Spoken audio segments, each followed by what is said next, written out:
Good morning. Welcome to AM Prime. It's Friday. The weekend is almost here and I'm excited that it's Friday. I hope you are too. I hope you have a great day. Thank you for joining us this morning. I was looking out for you. I appreciate you being here with us. We have a packed and exciting show for you. We're going to be talking about Grandy's cultural experience. You want to hear about that. We're talking mental health. You know, we talk about our mental health here, so we're going to be talking about children, youth, and mental health. And for our final interview, we're also going to be talking to the National Theatre Company. You know, there's a theatre company of Trinidad and Tobago. We'll be talking to them about their objectives, their mandate, and an upcoming play that they have. Before we get into anything this morning, you know how we do our mornings, we have our daily inspiration. And today's daily inspiration is from a friend of mine, Taffa Chia Lewis, and she always had this saying about do back. Yes, you heard it correctly, do back. And it simply means don't back down. Don't back down from your dreams. If you have a dream, you have a vision, you have a goal for yourself, no matter what you're facing, no matter all the obstacles that come your way, the uncertainties, how am I going to do it? How is it going to happen? Don't back down. You were born with a purpose. You were born with this vision, this drive, this excitement in you towards something. Don't back down from achieving it. Know that it can, it must, and it will happen. Don't back down because of fear. You know, sometimes we're afraid of stepping out and shining and stepping up to the plate and doing something. Don't back down because of any insecurities. Don't back down. Keep pushing forward and you will achieve exactly what you set out to achieve. We'll take a short break. When we come back, we'll have our mental health conversation.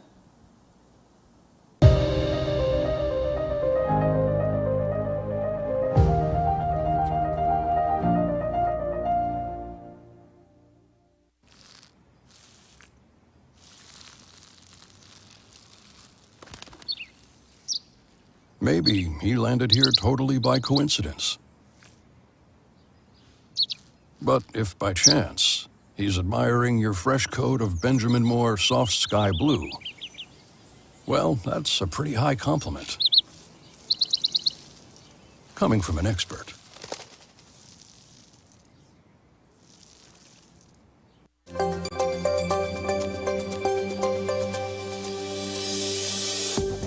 We discuss gestational diabetes, a form of diabetes which develops in pregnant women. This medical condition can affect both the fetus and mother, but can be managed to ensure that you have a healthy pregnancy and a healthy baby. From the first trimester, there's an increased risk of miscarriages, an increased risk of fetal abnormalities. So these are congenital. The baby could be born with an abnormality. What's Up, Doc? Every Tuesday and Thursday on WESN, Content Capital. Every word, every line, every paragraph depicts a real moment in someone's life. A father, a sister, a mother, a brother. We at Newsday are dedicated to you, the people, and through independent, unwavering journalism, strive to always bring your stories to life. Because your stories are more than just words. Newsday, independent and credible. The best for your baby is at thebesttoys.com. From the best strollers, car seats, baby carriers, high chairs, booster seats, rockers, jumpers and bouncers, walkers, baby blankets, feeding accessories, bathtubs. Visit us in-store at Horses Flagship McBean. Shop online now at thebesttoys.com. Order via call or WhatsApp at 332-BABY.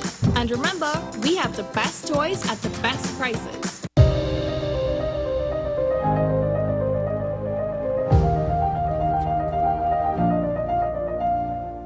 Thank you for staying with us. As I said earlier, our next conversation is about mental health. We're having our mental health conversations. We focused on men, we focused on women, and now today we're speaking about children and about youth. And the only person I know who can do that well is Camille M. Kwamina. She's a clinical psychologist. Welcome, Camille. Hi, thank you. Thank you for being here. Thank you for joining us. All right, so we're going into this conversation about children and youth. Now, we've been seeing a lot of reports, and it's not something new. It's been happening over the years, over time, where children bear witness to crime. whether it's the killing of their family member or the family is robbed or something in that nature along that line. We want to know, how do children process these things? Because we know as adults, we have issues processing it. So how do our children fare in this scenario? Yeah, I mean, it is different for children. It's the same type of trauma. So in the same way that an adult experiences trauma, it's the same exact way that a child experiences it. And what it really is trauma is really any situation that's life or death. And when you think about crime, it's this violation of somebody's rights. It's putting them in this life or death situation, even the children. Right. And they are sort of forced to navigate the emotional disturbances that come from that. And the main difference between adults and children are primarily how we process. And it's important to remember that children's brains are still developing. Up until the age of 18, it's the reason why we have laws like, you can't drink before a certain age because, for example, alcohol interferes with a developing brain. And that can also cause some serious problems. So the brain is actually developing up until 18, and that accounts for a major difference between adults and children. And to give you an example of it, if I take this cell phone and I throw it at you as an adult, you're going to probably have lots of feelings and thoughts about it. And all of them will revolve around me throwing the phone at you. If I throw the phone at you as a 10, 11-year-old, your first thought is going to be, what did I do wrong? And that's because children perceive that the world revolves around them. So whenever there are crises or anything that happens in a child's world, it's so important to guide them through it because they are going to assume that they've done something wrong. And that's where the first impact can kind of happen. Wow. I think that's so important, what you said there about, them taking these feelings and internalizing it and blaming themselves. Because I was going to ask you, how does witnessing these things affect their behavior? But now you're saying also it affects their self-esteem. Of course, yeah, it affects their self-esteem in the long term. So I would say there are two ways that crime can really affect, especially children.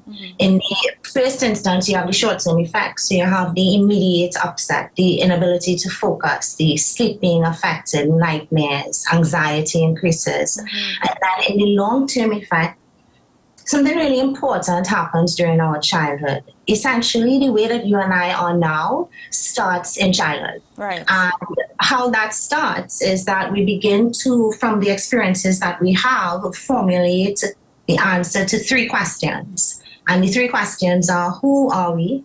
How are we supposed to relate to the world? And is the world safe or not? And so based on our experiences during childhood, we answer those questions, and then that sort of forms the lens through which we view the world. So a good example is if you and I are walking on the road and we fall in a pothole, and I begin to cry hysterically and you begin to laugh. Really, is falling in the pothole funny or is it sad? It's neither. What happened is we both sort of process that, internalize that based on the answer to those 3 questions I was telling you about. And we had a reaction based on our answering of those questions. So in the long term, what really happens is, of course, kids learn the world isn't safe in the most scary, nightmarish way. And then that affects how they think they're supposed to relate to the world. So then we have adults, they grow up, they have adults who distrust them, they don't trust people, they think life has done them dirty. They, you have these beliefs that have formed at this crucial stage of life that can really affect their ability to function in society later on. Right. So if So if unaddressed, these things could affect your behavior, your lifestyle, the choices that you make. How do we begin to address these things? What kind of intervention is needed in cases where children would bear witness to the loss of a loved one through crime or loss of things, anything that's traumatic? How do we begin to intervene in these cases? Yeah. So I think child appropriate conversation matters. So a lot of times we tend to not be truthful with children. We think they can't take it. We think they are unable to understand, or we need to hide things from them. But while they interpret the world differently, so they do think the world revolves around them, they have the same emotional capacity as adults. So they're feeling the same things. They just are doing something totally different with it. Right. So in a situation like that, it becomes so important to speak with children. You need to sit them down and have a conversation with them because they have experienced a crime. They have witnessed something that's gruesome and graphic, and it would be abnormal to feel nothing about seeing something like that. So they are going to feel what they feel. So a lot of times it really is doing the responsible thing. It can be hard for the adults and the caregivers to try to manage their own grief, their own trauma, and then help these kids through it. So I would say if you feel like you can't do it, definitely seek alternative solutions or alternative persons who can carry on these types of conversations with the children. We have a lot of free resources in Trinidad and Tobago through Victim and Support. You can go to the Children's Authority to be able to access some help with, helping these children process it in the first instance through conversation. Okay.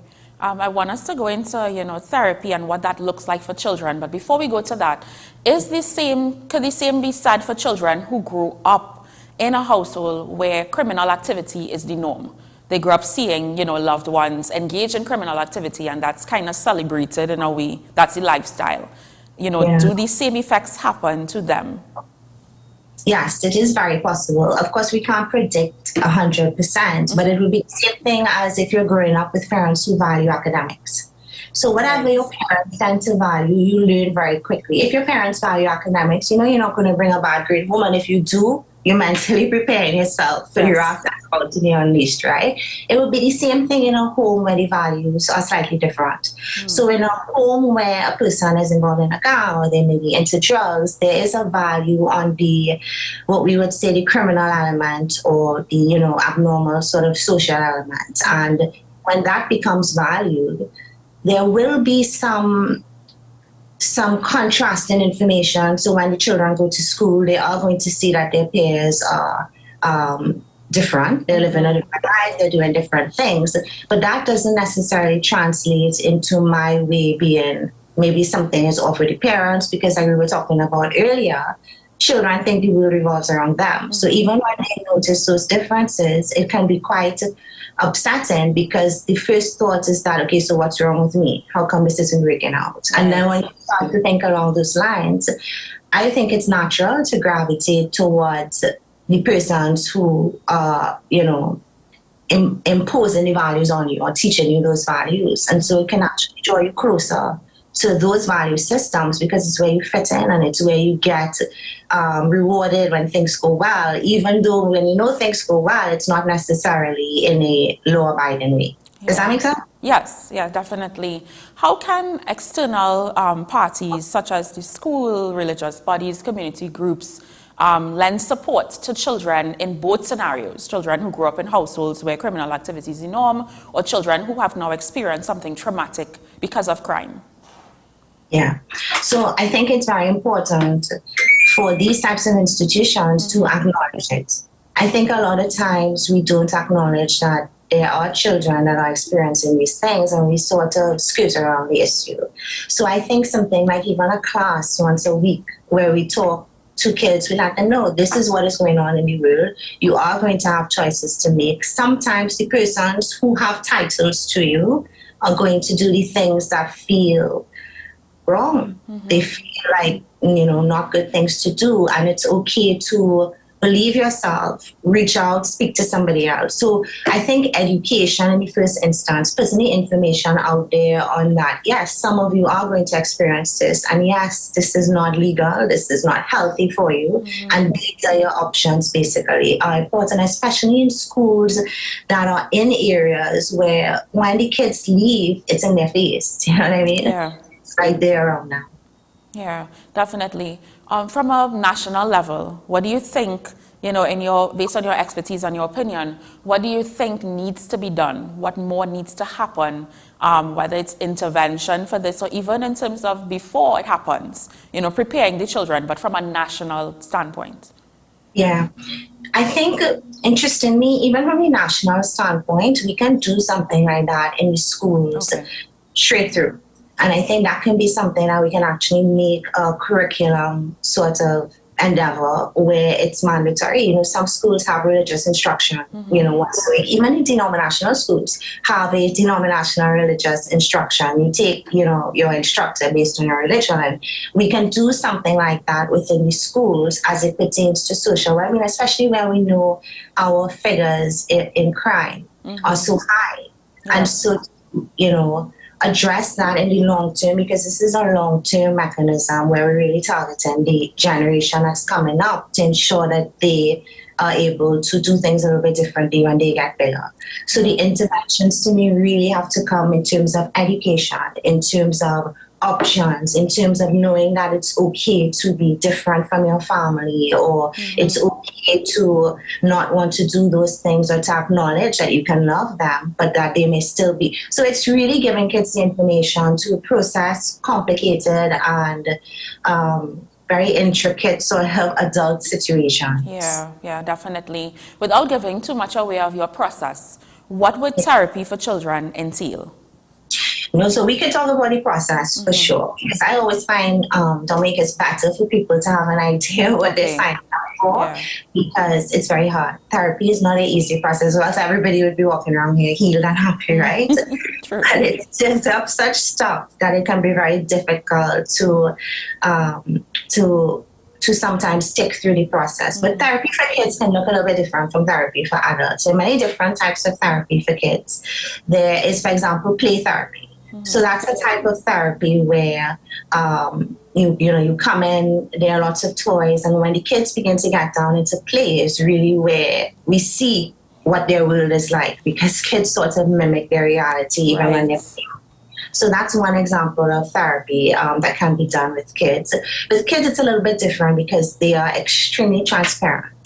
So they really tell you what's going on at home, and it's really, are you listening, are you not listening, is really what it comes down to. But they're very sort of show you what they're feeling. Another really important thing with kids that can be helpful to the therapeutic process when they come in is that their behavior is usually an indication of the emotional disturbance. So that also allows their process to be a little bit more targeted, because kids are sort of very transparent in that sense also, where usually if there's a behavioral problem, there's some emotional disturbance happening, and that's the first place that kids sort of show up difficulty processing something that's bothering them. So there too is your sign in sort of, addressing the behavioral or delinquent behavior on any level. Okay. In terms of persons, wanting the services, they're looking at this now live or, later on, and they want to find out more. They're not sure if therapy is right for them. Even if it's children who may not have had something as traumatic as that, but there are issues that you're seeing coming up and you want to seek help for your children. How can persons get in touch with you? Where can they find more information or contact you to learn more about the process? Sure. So I am on social media, Twitter, Facebook, Instagram, at Camille M. Kwamina. You can also email me, CamilleMkwamina@gmail.com. My phone number is 495-6285. So you can shoot me on WhatsApp or give me a call. And I also have a website, CamilleKwaminaTherapy.com. So you can check out the social media and website. That's what I would do first. See, because there's a lot of information there also. So read it, see what sticks, see what works. When you're starting the therapeutic process, it's important to find a therapist that you feel comfortable with, because a lot of this process is based on trust and rapport. Right. And if you feel like you can't trust your therapist, or you all do have rapport, or you're not pulling, that's all right. You may just need a different type of therapist, and it just requires a little bit of looking in the first instance, but you're doing that for you to feel comfortable. So I think it's important. Yes. One more question before we wrap up. How can a parent or guardian support a child who is in therapy? So the child may be doing therapy alone. It may call for them to do it alone for a bit. How can that person, not being in the room, support the child during this time? Yeah. So there is a little bit of letting go that needs to happen, because your therapist is going to let you know. If there's some crisis situation that's happening with the child, the therapist is not going to keep it confidential, and the therapist will let the child know this also. Okay. And so there's no need to worry that there are major crises happening, because you will know. But it's really about trusting the process, and I think letting go a little bit also allows children to know that you have confidence in their ability somewhat, and that can help with their self-esteem. because it allows them to know, okay, yes, I can do this. And, mom is supporting me in the sense of allowing me the space to be and to feel, while mom or dad are letting me know that, they're here if I'm having a hard time. Right. So I think a big way of supporting is just making it comfortable to have that gray area or the in-between. Because that period of therapy is not healed, and it's not, it's sort of this in-between process where you're now kind of starting to figure things out, and that doesn't necessarily feel good, and delinquent behavior doesn't necessarily stop during that time. So it's a bit of patience in that gray area while we move from one stage to the other. Yes. All right. Thank you so much, Camille and Kwamina. Thank you.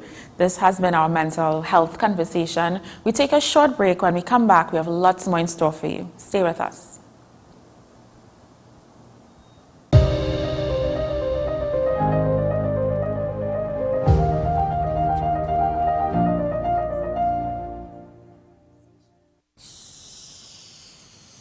If these walls could talk, they'd cry uncle. They didn't plan to become offices or yoga studios, but they've stood by us, even when we got a little stir-crazy. For that, they deserve some thanks. They deserve Benjamin Moore. FanZone, your reliable, authentic supplier, has just gotten better. You can now visit our website www.fanzonett.com for your authentic wear and collectibles. The only place where you can use both your Visa debit and credit cards. Visit our website fanzonett.com to make your purchase today. Take some time for yourself or spend some time with the family at Sandy Point Village Hotel. Enjoy our various studio and suite apartments, self-contained with their own kitchenettes and Wi-Fi. We also have our famous 100-foot swimming pool and our beachfront restaurant, the Steak and Lobster Grill. And our location in Crown Point puts us near the center of activity, from the nylon pool to the local nightlife. Call us and make your reservations at 639-8533, 389-2378, or email us at sandypointvillagehotel@gmail.com. The best birthday gifts are at dbesttoys.com. Shop for the best brands you love at the best prices. Like VTech, Leapfrog, Fisher-Price, Play-Doh, Hot Wheels, Barbie, Cocomelon, LOL, Baby Alive, Crayola. Visit us in-store at Forces Flagship MacBean. Shop online now at dbesttoys.com. Order via call or WhatsApp at 32DBEST to order. And remember, we have the best toys at the best prices.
Here at WESN, the content capital, we are all about supporting local talents, local material, local, everything local.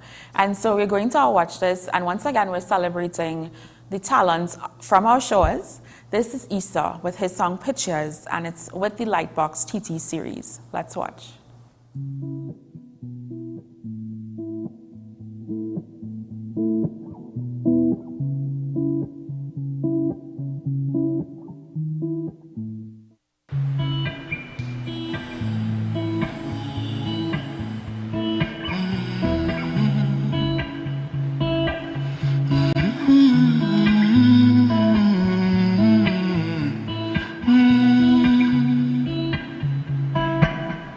Pictures looking at me too, wearing all your shoes, tripping, staring at the moon. Why you had to leave so soon? When they took you away,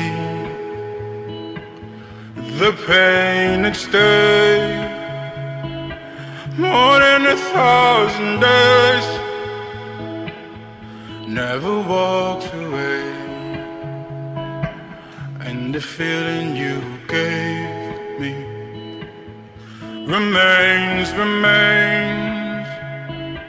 Leave me hope each day. Never walked away. Angels from above looking down, from above. Take you up on your trip tonight, up tonight. Pictures looking at me too, wearing all your shoes, tripping, staring at the moon. Why you had to leave so soon? All the times that we shared, memories coming back again. Can't forget what we had, all the good and the bad. And I'm feeling so scared. Truth is that you're not here. Wish I could see you again.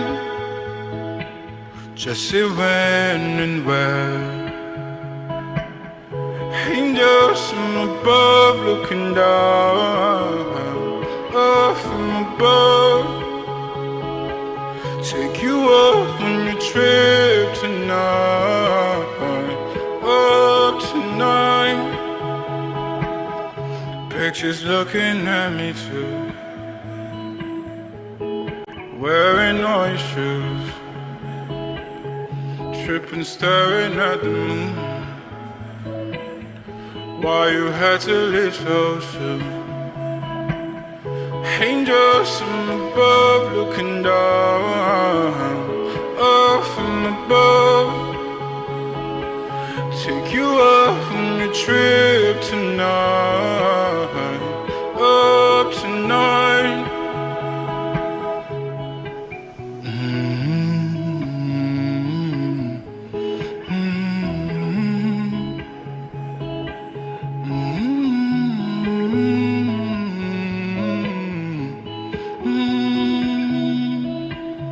Love you, Dawood.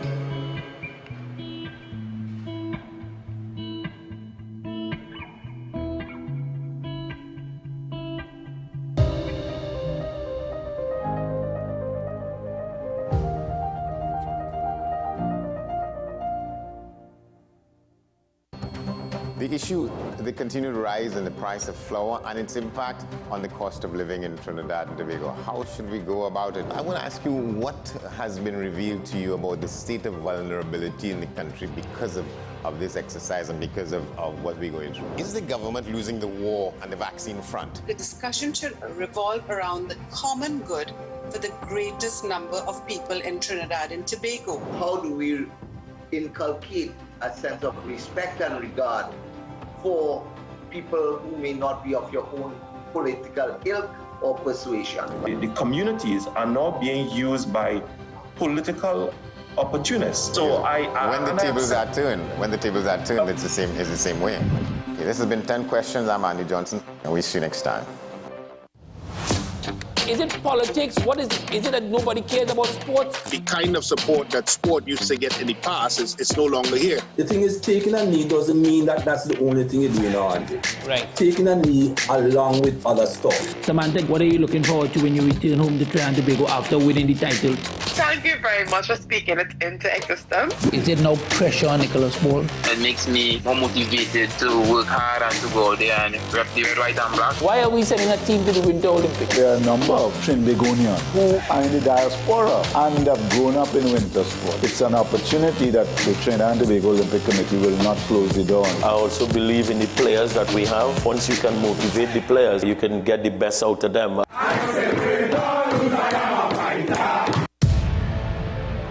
But if we died with Christ, we have faith that we will also live with him. We know that Christ has been raised from the dead, and he will never die again. Death no longer has power over him. He died to sin once and for all with his death, but he lives for God with his life. Join WESN as we explore the death and resurrection of Christ with He is Risen, a perspective from bearing leaders within the Christian faith. He is Risen, starting March 27th, only on WESN, the content capital.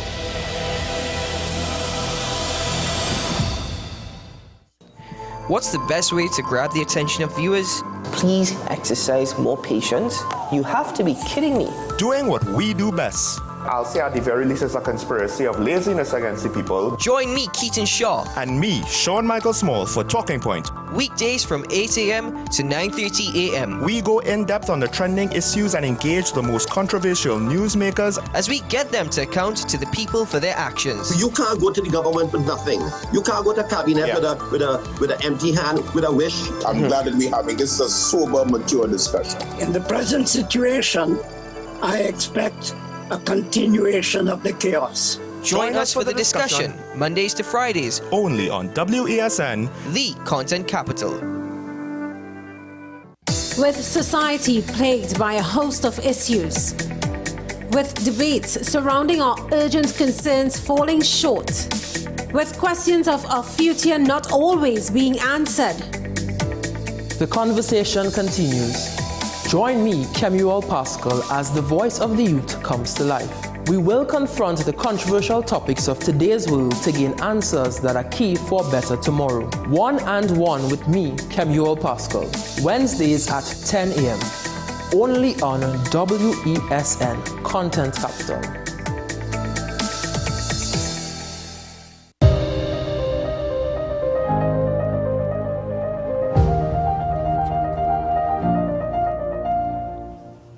For our next interview, we're speaking about the National Theatre Arts Company. Yes, there is a National Arts Theatre Company, and they're doing some wonderful things, some wonderful initiatives and plays. They're here to talk to us more about the company as well as the play that's coming up. Welcoming via Zoom, we have Siobhan Chich-Isaacs, who is a founding member of the National Theatre Arts Company, also a cast member of the upcoming play, and we have Ruby Paris, who is also a member of ICNTT. Thank you and welcome to AM Prime. Nice. Good to have you both on. All right. So we're going straight to it. Please tell us more about the National Theatre Arts Company for persons who don't know about it.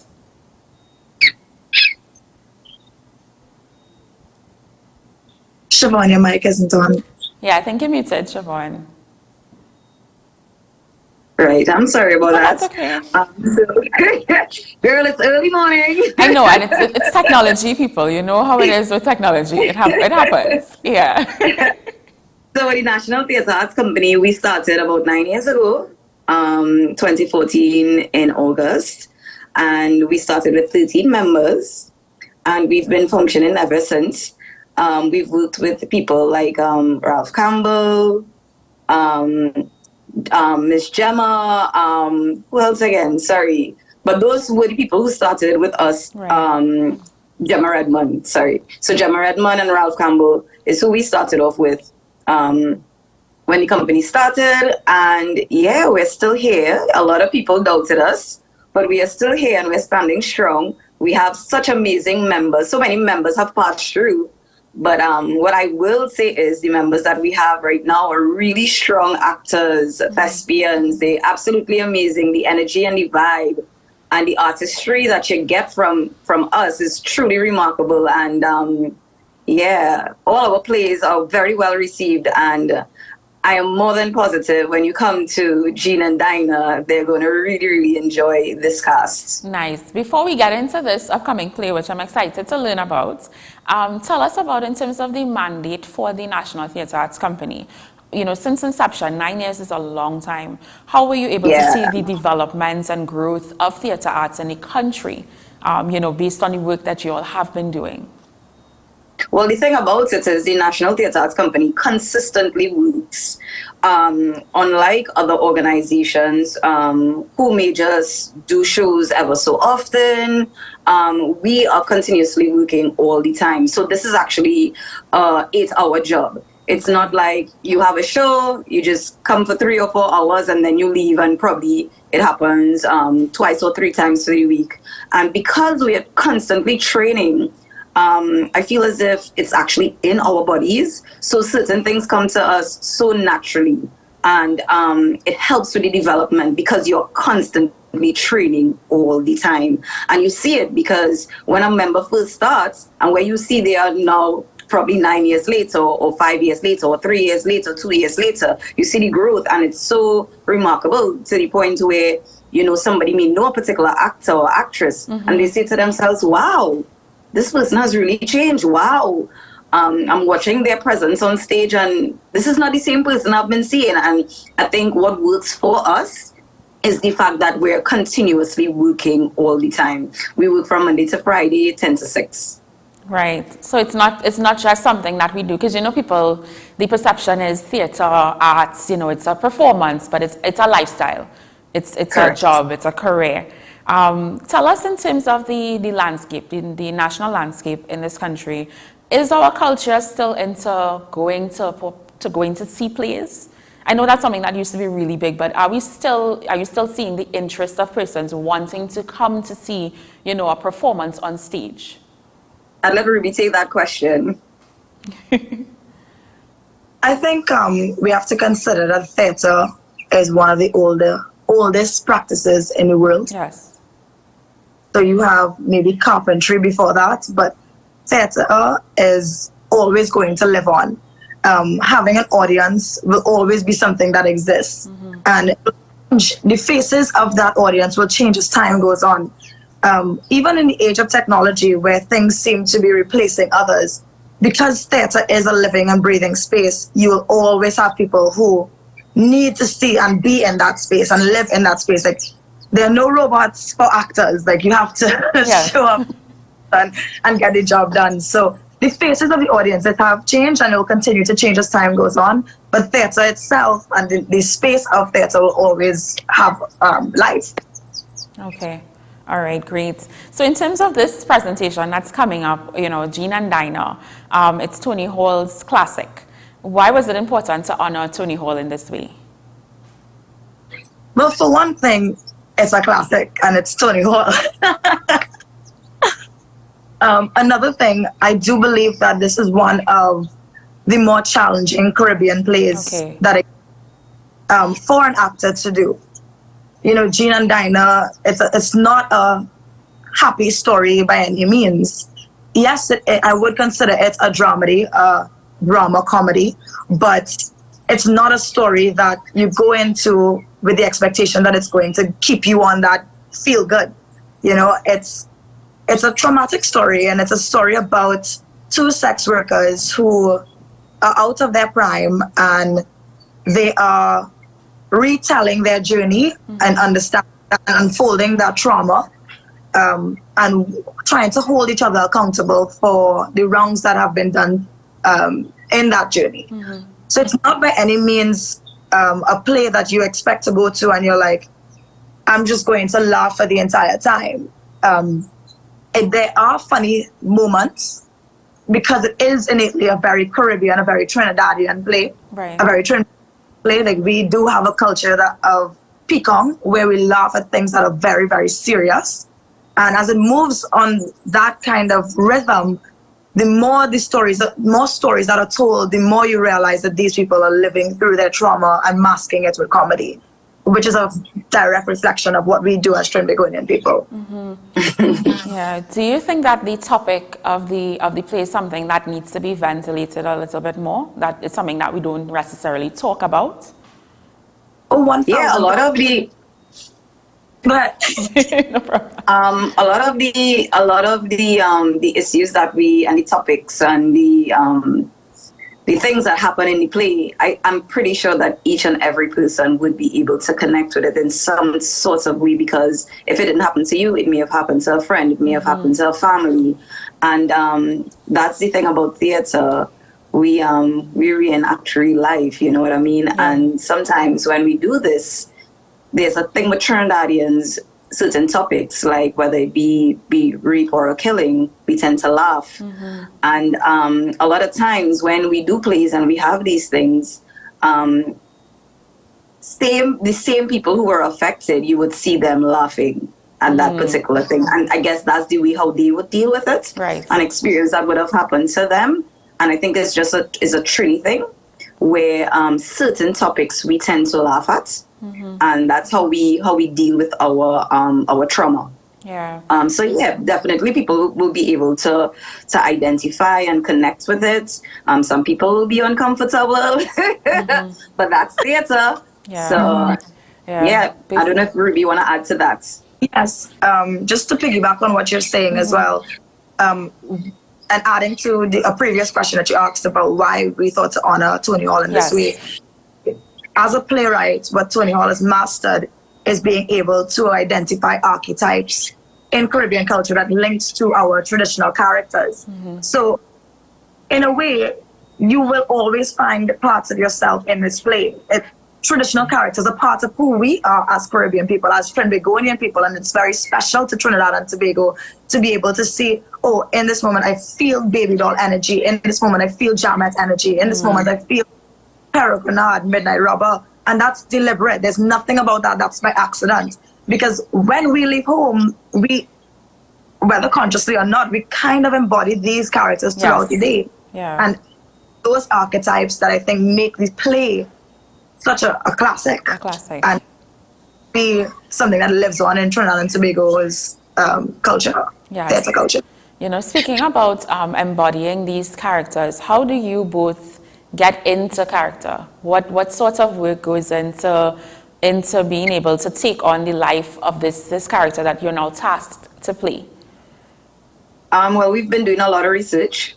A lot of observation of people and that kind of thing, going down in particular areas, specific areas in Trinidad and Tobago, and doing the observations. We did things like even driving down Murray Street. We went to Lucky Jordan as well. We spoke to the people down on that side, because a lot of the play takes place there as well. And one of the things that we're in the process of too, or we would really like to do, is actually interview prostitutes, you know. And people probably say, oh my God, you all want to do that? But yeah, yeah, of course, because that's who we're playing. So we need to get into the minds of them and understand their story. Tony Hall did an amazing job writing the play. But we also know it's so necessary to do the extra research for us to really become the character and really embody it. And one of the things that we realized is that prostitutes of back in that time and the prostitutes of now are really different. They really are different. You know, times has changed, the fashion has changed, time, people, place, everything has changed. So yes, doing the research and going to those places, but also trying to remember how it was back in that time. So, you know, going on the internet, whether it be going to National Archives, reading up on old, like, newspaper clippings, etc., to see how the time was back in that time, you know, how things were back in that time. Right. So, yeah, Ruby, you want to add as well? Okay. I would... Sure. Understanding that time helps with molding the world of the play as well, understanding what was happening in the country at that time, and the full journey from the time that we meet Jean and Dinah to the times that we see a young Jean and Dinah understanding what was happening politically, understanding what was happening socially, really influences and informs the playing of the characters.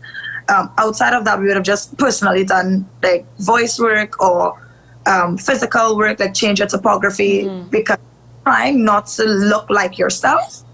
And once you start molding your body into a habit that reflects what the character will do, everything then starts to unfold naturally for the character. Right. So give us some more details on the play now. You know, where can persons get tickets? Where is it happening? When is it happening? So the play is happening at Queen's Hall on March 30th, 31st. You can get your tickets at Queen's Hall. Is there anything else you'd like to add, Shippy? It's $80. It is $80. Okay. People have been messaging us, asking us questions a lot about the play. No, we can't hold tickets. Unfortunately, we cannot hold tickets. First come, first serve, and this is such a big play.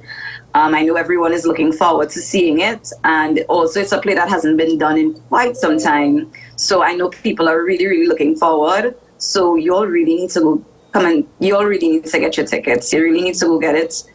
Tickets are already moving very fast from my understanding. And it's only 2 nights, but trust me, when you leave, it will be truly impactful. Right. I was going to ask how long it was running for, because I know usually when you put out, when the company puts out an ad about an event, a play, usually, you know, it goes really fast. So 2 nights. Okay. Tell us why persons should come to see that play. Why not? Why not? I mean, outside of the fact that the National Theatre Arts Company has had many plays before, and not just the fact that we've had many plays, but the standard of the plays that we've produced are always well received, you know, and that's why all the time our shows are always sold out. Yes. You know what I mean? So we thank God for that. We thank God for our director, Belinda Barnes. She has been doing such an amazing job with the cast. We are very thankful for our cast itself, our players. We are a team.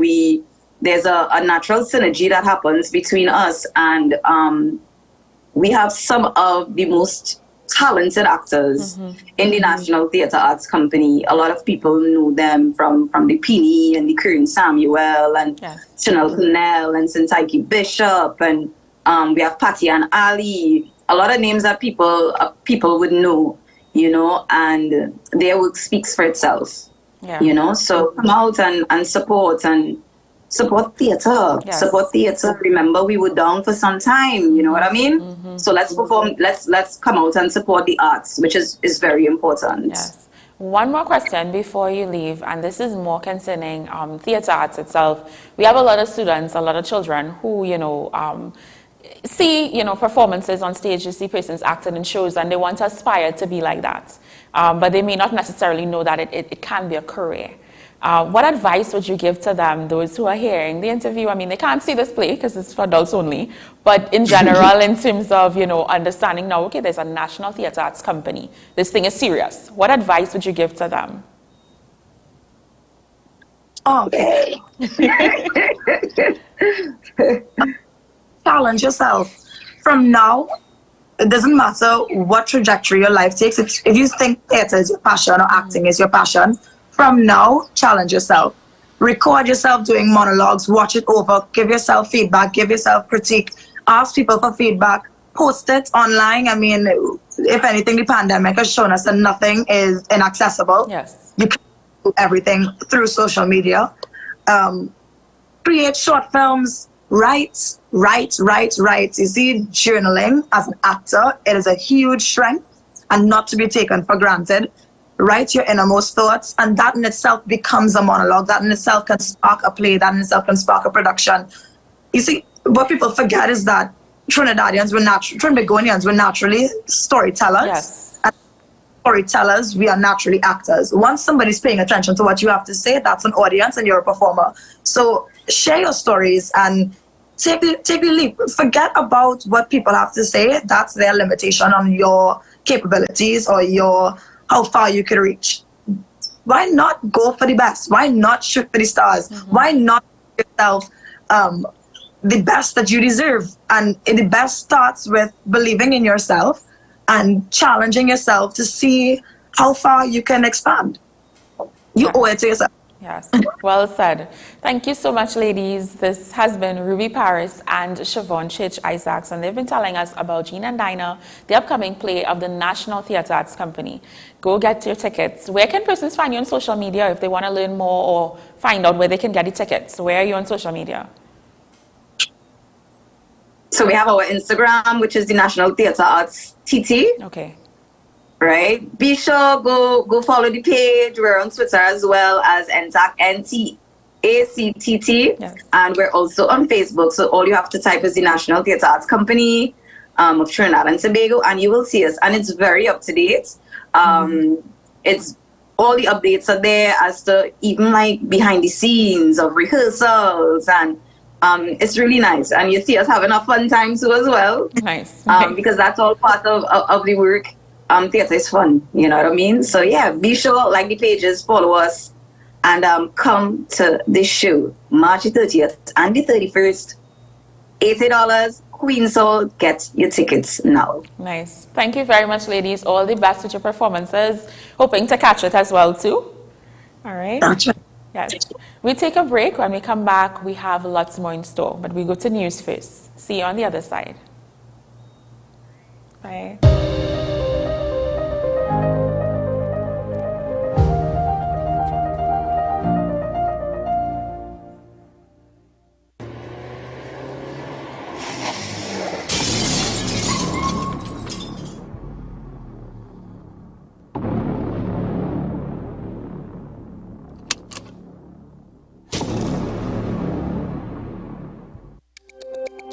Every word, every line, every paragraph depicts a real moment in someone's life. A father, a sister, a mother, a brother.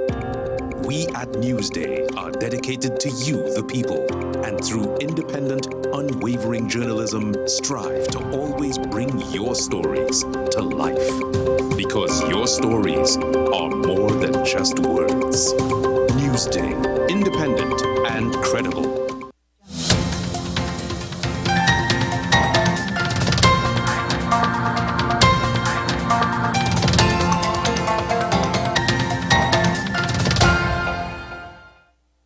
Here's your WESN News on the Hour. I am Denise Martin. Thanks for joining us. Here are the headlines. Arrival live lobbies for cable barriers along highways. Tobago Chamber Chairman describes shortage of flights as ludicrous. Male body found in Tobago positively identified. And internationally, Israeli forces kill 4 Palestinians in latest Jenin raid. Now for the details. Arrival Live TT is advising motorists to exercise caution on the nation's roadways.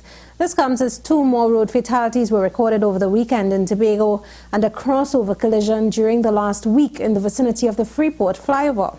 The organization is calling for the reinforcement of cable barriers in several areas. The purpose of the cable barrier is to prevent crossover collisions. Yes. Because just imagine for a second that if a vehicle is traveling south at 100 kilometers per hour, so that's at the speed limit, and another vehicle is traveling north at 100 kilometers per hour. At the point at which they both collide is the same as crashing into a brick wall at 200 kilometers per hour. So we're talking about a severe impact, and as the severity of the impact increases, the likelihood of survival decreases. Tobago Business Chamber Chairman Martin George says Tobago is still experiencing economic turmoil.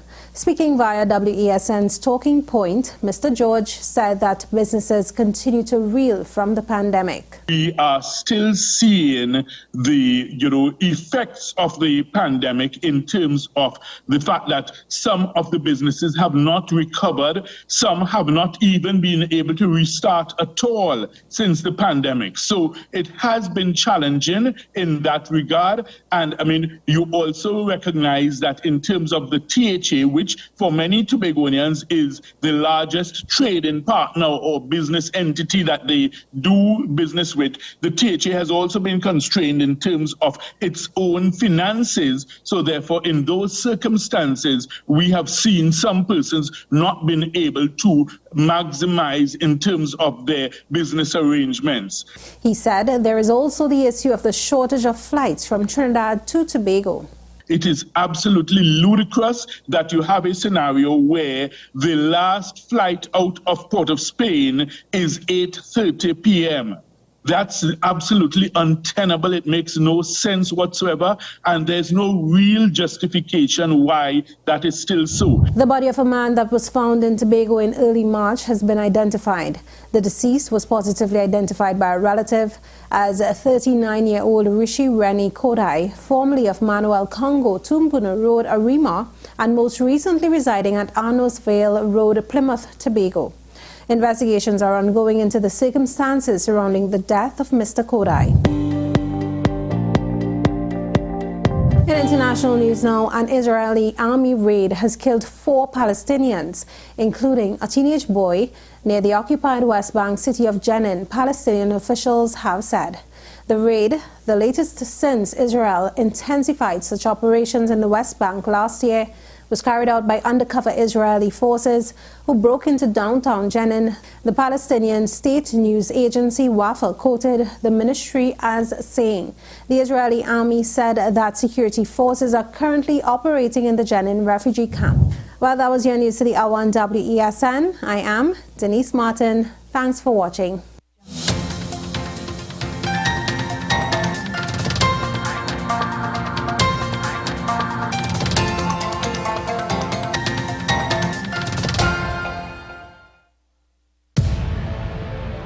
But if we died with Christ, we have faith that we will also live with him. We know that Christ has been raised from the dead, and he will never die again. Death no longer has power over him. He died to sin once and for all with his death, but he lives for God with his life. Join WESN as we explore the death and resurrection of Christ with He is Risen, a perspective from bearing leaders within the Christian faith. He is Risen, starting March 27th, only on WESN, the content capital.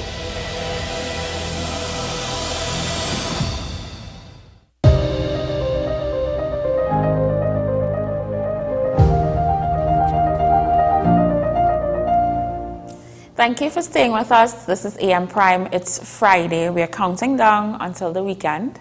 And we're so happy that you've been here with us throughout our interviews this morning. We spoke about mental health and how it affects our children and youth. We also spoke to the National Theatre Arts Company about their up-and-coming play. And we have so much more in store for you.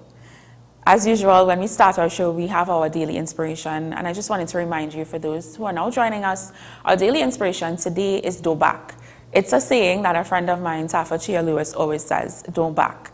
And it really means don't back down. If you have a dream, you have a vision, you have a goal, you have something that you want to achieve for yourself, no matter what happens, no matter how, despair may come and may try to sway you from achieving that goal, understand that it is possible and it will happen. You just have to keep pushing towards that goal. Push towards what you want to achieve. Don't be swayed by, how you may feel, what you may see that may be discouraging. It's okay. Discouragement comes, but keep pushing. Don't back down. All right. Today, we also have a video that I want us to take in. We always support the arts on WSN and on AM Prime. We have a spoken word from the Two Cents Movement, and it's entitled Peace. Let's watch.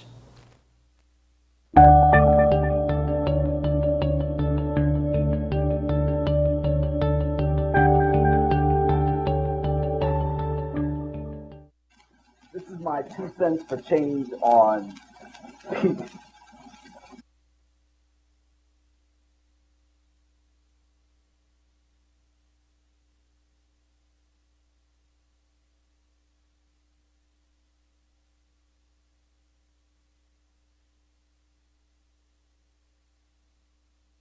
Give them a piece of peace so they can make peace with their past. Peace with being planked, packed, and stacked like a rack at Walmart. Give them a piece of the peace prize so they can pay attention to that while we pick their pockets clean. Pull out your peace, and pop the wild ones to promote paranoia. Create cowards, put them in street programs so the parents lose their power. Make sure these monkeys can't perceive no evil. Play a plague of prosperity in their ears so they won't hear when their parents jeer them towards greatness. Muzzle and puzzle them with sadistic statistics, showing them how to bury their brothers from another mother so it's okay to say, your mama. Blind them with bling and things they can't afford, but give out individual awards so they get bored with being in one accord. Try to strike a chord with your words. Call the woman birds and bees, make them scared to be snitches. Snatch the good-looking men and women and mix them. Make as many mutts as possible to promote peace. Put the paparazzi on permanent patrol for any one of their people trying to make progress so we can put them in their places. Put them on the front lines so they think their places 5 paces ahead, but really their minds are stuck behind because they're convinced they're fighting for peace. Hear my plea, if you want peace, implement these pieces of advice that anyone who may preach otherwise can rest in pieces, because what we need is peace. Point, pull, period, peace is paramount over all possibilities, because peace provides tranquility while still avoiding equality. See, peace will give them a president, but it won't give them a vote. They'll accept peace if we have to shove it down their throats, just like we did the coke and the dope until they choked and all their hope was broken. And we bigged up their king to all his quotes who were monotonous and then forgotten. And you might think that's rotten and heartless, but we could care less, because peace will put us in power for the next 50 years. And peace will make sure all those dreams stay as nightmares. To put it simply, peace is the only solution. Because without peace, there's revolution.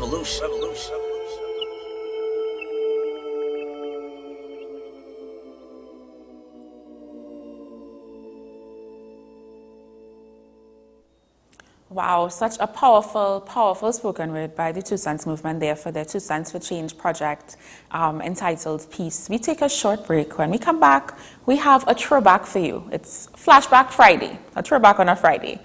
Stay with us.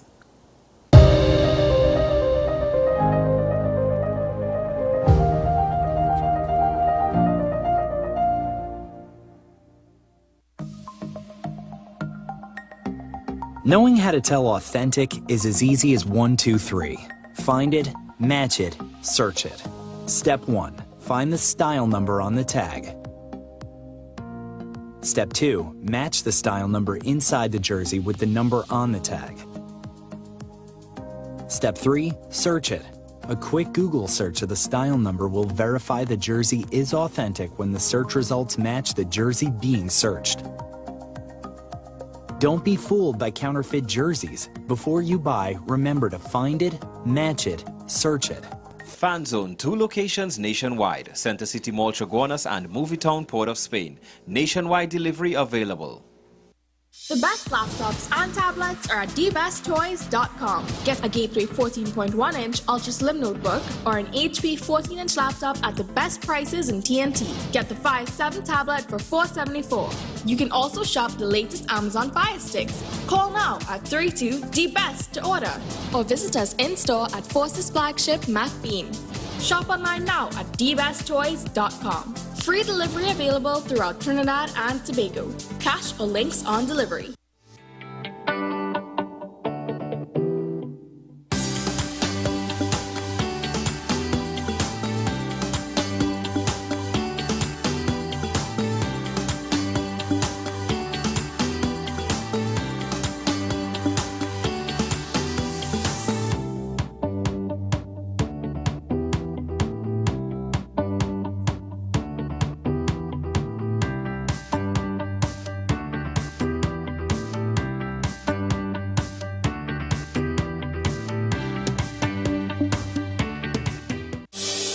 Join me, Dr. Nalini Kokram, on What's Up Doc, where we discuss all your burning questions concerning health. Trinidad and Tobago is among one of the highest risk group of patients that develop this form of genetic breast cancer. What I'd like to take home from a short interview like this, screening. You must screen. Because it's silent. It's silent. Yeah. And because it's silent, you don't know it's there. What's Up Doc, every Tuesday and Thursday on WESN, Content Capital.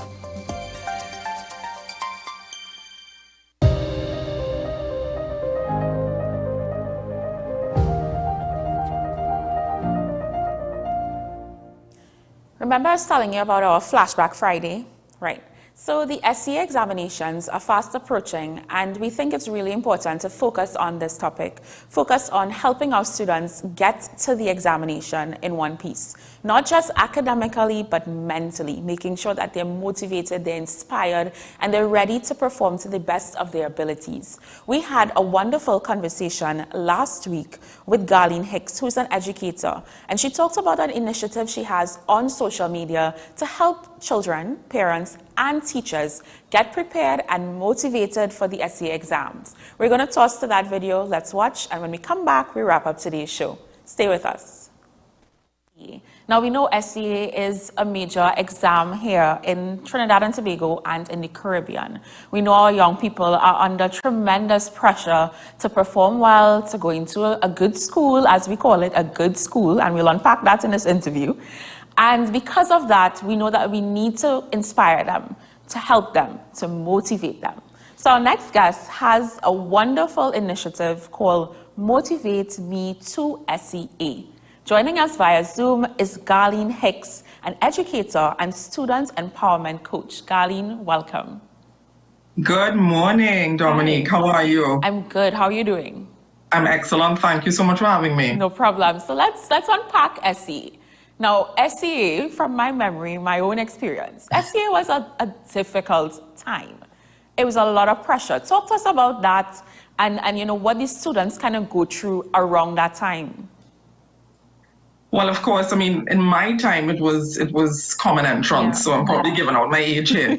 But, you know, there was always that pressure to do well and to excel, and then, of course, to get accepted to a school that you deemed, you know, high standard school, prestige school, if you want to use that term.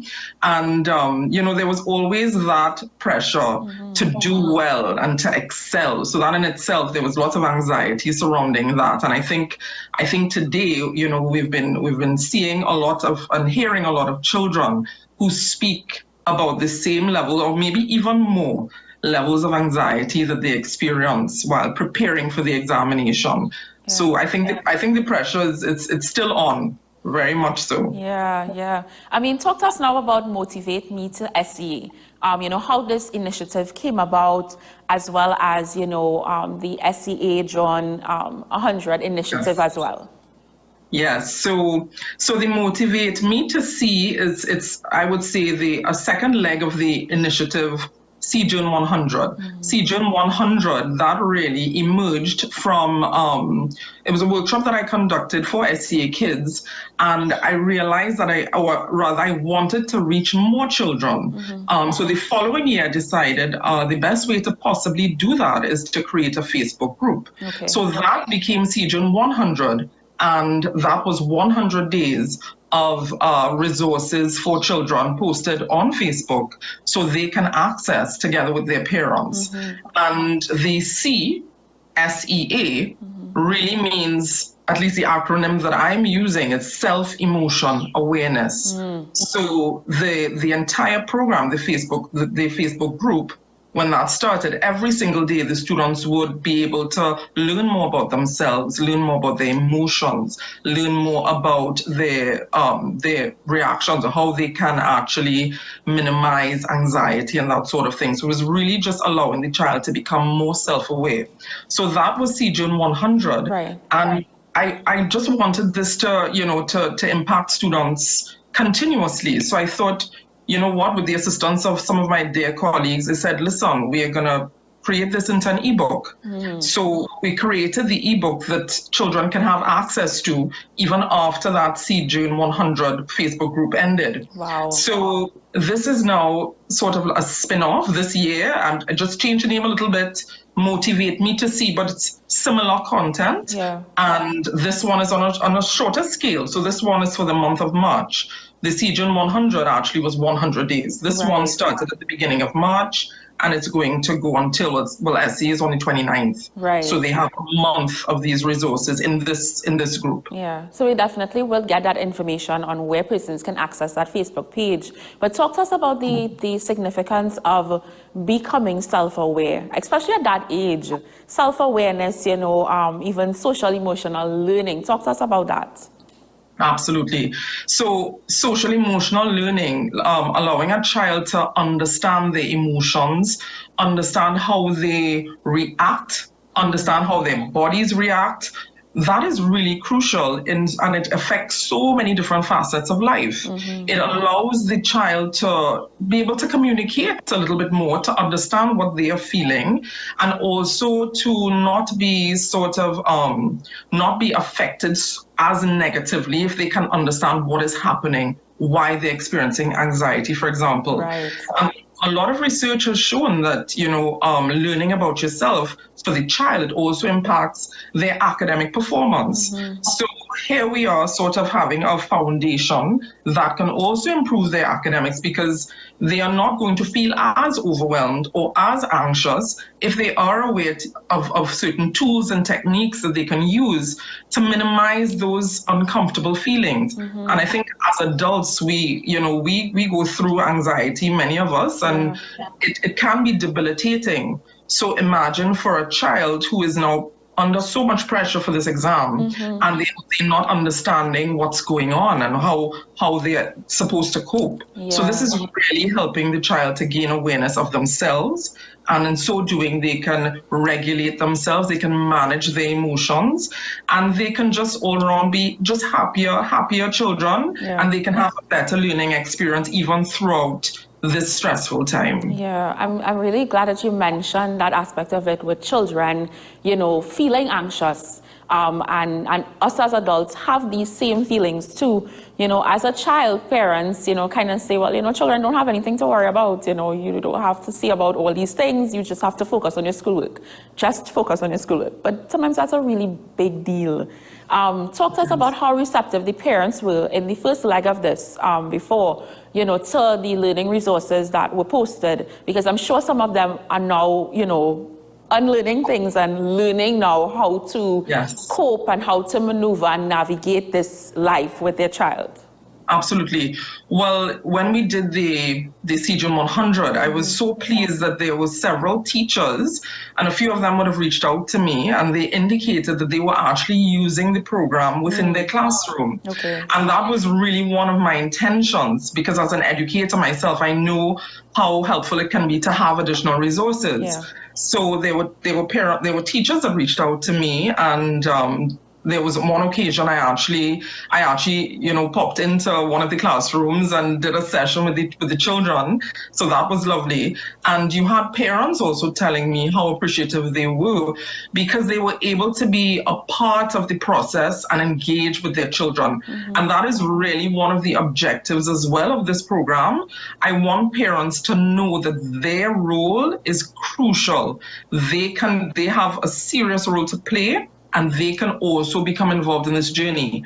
And really, a lot of these skills that we're developing, it's not just for the children. Parents have said to me that they have been able to learn about their own thoughts and how that impacts their mood and their behavior and that sort of thing. So this is not just something that is going to cater to the SEA children and that's it. This is going to have ripple effects, and all the stakeholders involved will also be hopefully positively impacted. Now, you've been an educator for 20 years, and you are so passionate about what you're doing and, instilling these key goals and these key components in children. What keeps you going, for this period of time and beyond? What motivates you? Well, I have seen, because I've been in the education system for so long, this year will be 20 years, September. So I have always had an interest in two things, education and psychology. So within teaching, it's not just about academics. In my mind, I don't just see that as my role. I see my role as instilling much more than just, academics and the drilling the curriculum. Of course, very important. But I have seen firsthand the impact of these other skills and developing these skills in my students. So that has been one of the main things that has motivated me, because I've seen the positive influence and I've seen the eagerness of children to learn about themselves. I don't know if you remember, as a student, anytime the teacher sidetracked to something else outside of what was on the curriculum, everybody got quiet and they were listening. So that happens a lot in my classes, because I'm always talking to these children, always trying to get them to sort of be more critical in their thinking, to process their thoughts, to understand consequences. So it's, I've seen the significance of that, and I know for me that has been a true motivator for all these years. I want you to go into some advice that you could give to teachers. Teachers who maybe, because they've been teaching for years, they've been doing like one particular way, it's worked that way. But we know it's an ever-changing society. The generation that's coming up now is different from the generation that existed before, which means the learning patterns, what they're exposed to is different. What advice would you give to teachers in terms of, relearning and learning about this new generation, incorporating technology and all of these different things into it? Well, really, I would just like to tell them, be open. Be open, because we are experiencing, it's a very different generation, and I am seeing the drastic difference from when I started almost 20 years ago to now. Our children are exposed to so much more. The technology has exposed them and to so much more. We came out of online teaching. Let's be real. We had to go through that for a period of time. So I know that all our teachers realize that we are in a different time. So I think being open and receptive and utilizing resources. We have so many resources online that could help us and facilitate new ways of doing things. So it's just a matter of receptivity, being open, and just maintaining, our mission in terms of, ensuring that these children not only learn academically, but are able to go into society and contribute effectively. And they can do that when they know about themselves and they understand themselves.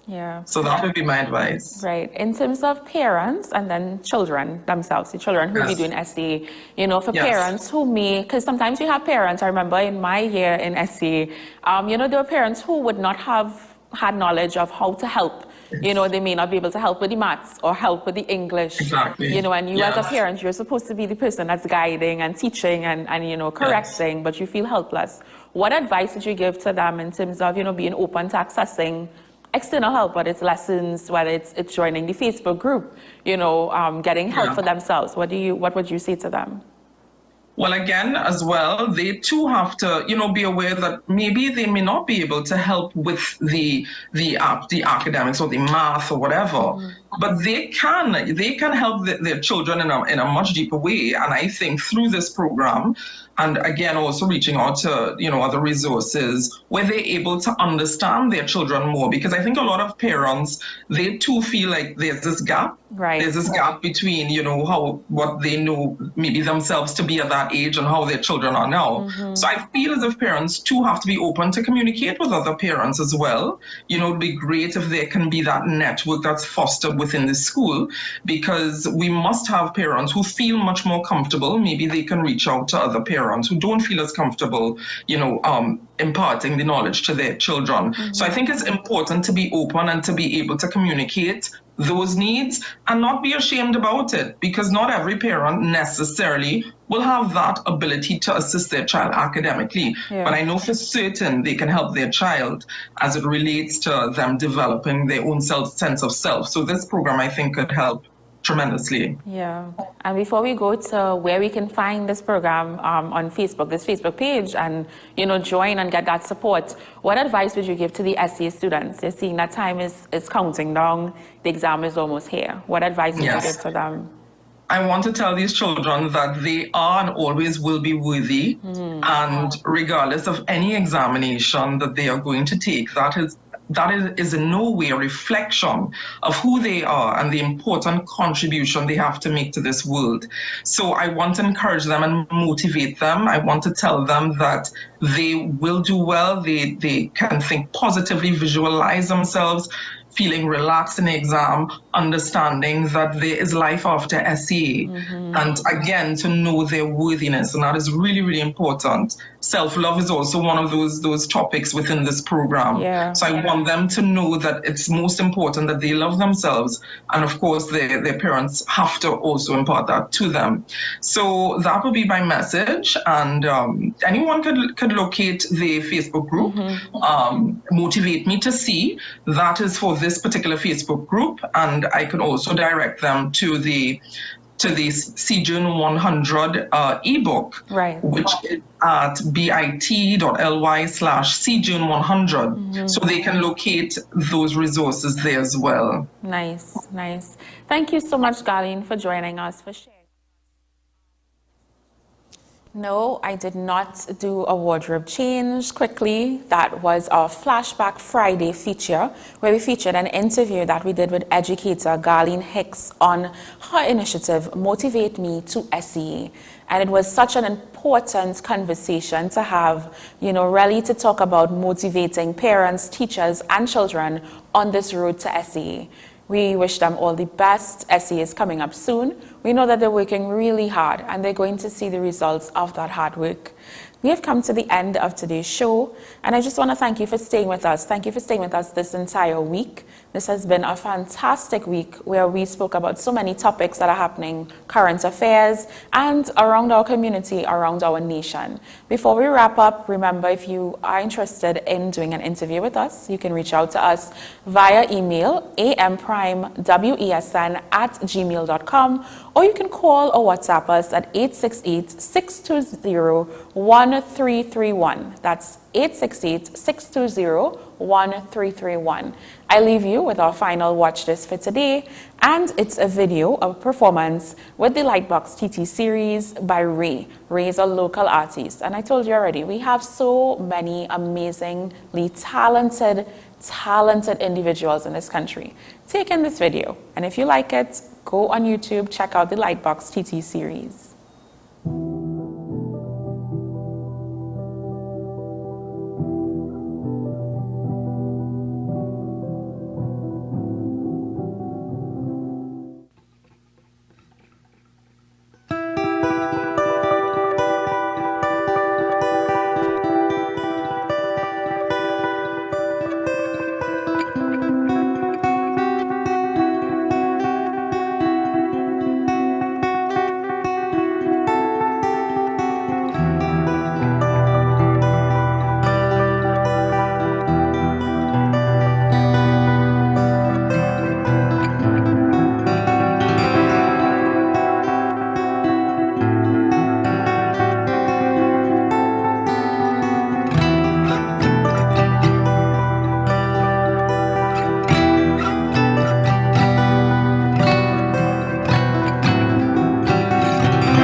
Become again a beat.